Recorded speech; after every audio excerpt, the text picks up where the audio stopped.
Hi friends, చుక్కలు లేకుండా వేసే చక్కని ముగ్గులతో పాటు మీకు ఒక మంచి కథ కూడా వినిపిస్తాను. రామాపురంలో భీమన్న రాధమ్మ అనే దంపతులు ఉండేవారు. భార్యాభర్తలు ఇద్దరూ కష్టపడి ఓ స్థాయికి ఎదిగారు. కానీ వాళ్ళ కుమారులు రాజు, రవి సోమరులు ఏ పని చేయకుండా చీటికి మాటికి భీమన్నను డబ్బులు అడిగి జల్సాలు చేసేవాళ్ళు. కొడుకులను ఎలాగైనా దారిలో పెట్టాలనుకున్నాడు భీమన్న. ఒకరోజు అన్నదమ్ములిద్దరూ వచ్చి భీమన్నను డబ్బులు అడిగారు. మీకు డబ్బులు ఇవ్వలేను, మీ తాత ఒకచోట నిధిని దాచిపెట్టాడు, వెళ్ళి తెచ్చుకోండి అన్నాడు భీమన్న. చిరునామా చెప్పాలని ఆతృతగా వాళ్ళు అడగడంతో ఉత్తరం దిశగా 500 కిలోమీటర్లు వెళ్తే ధర్మపురి వస్తుంది.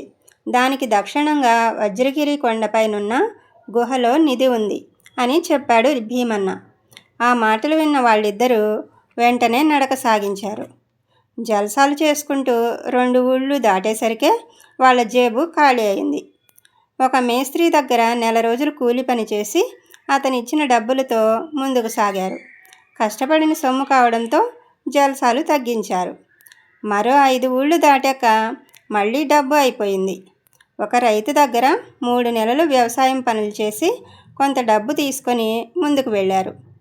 ఈసారి మరింత పొదుపుగా ఖర్చు చేశారు.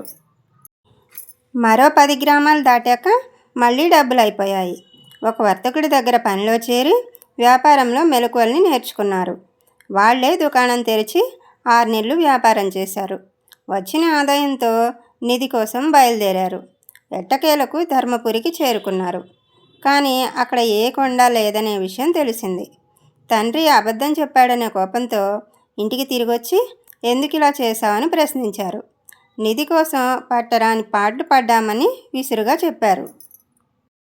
భీమన్న నవ్వుతూ కూర్చుని తింటే తరిగిపోయే నిధి గురించి అబద్ధమాడినందుకు బాధగానే ఉంది, కానీ తరిగిపోని నిధిని తీసుకొచ్చినందుకు ఆనందంగా ఉంది అన్నాడు.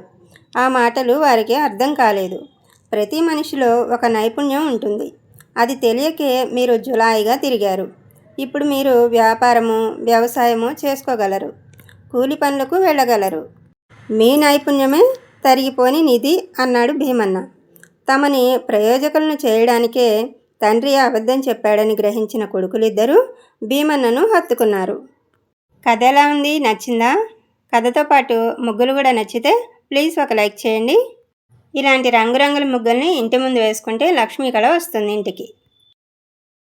చుక్కలాంటి అమ్మాయి, చక్కనైన అబ్బాయి, చుక్కలాంటి అమ్మాయి, చక్కనైన అబ్బాయి, ఇద్దరు తికైనారు, ముద్దు ముద్దుగున్నారు, ఇద్దరు తికైనారు, ముద్దు ముద్దుగున్నారు, చుక్కలాంటి అమ్మాయి, చక్కనైన అబ్బాయి.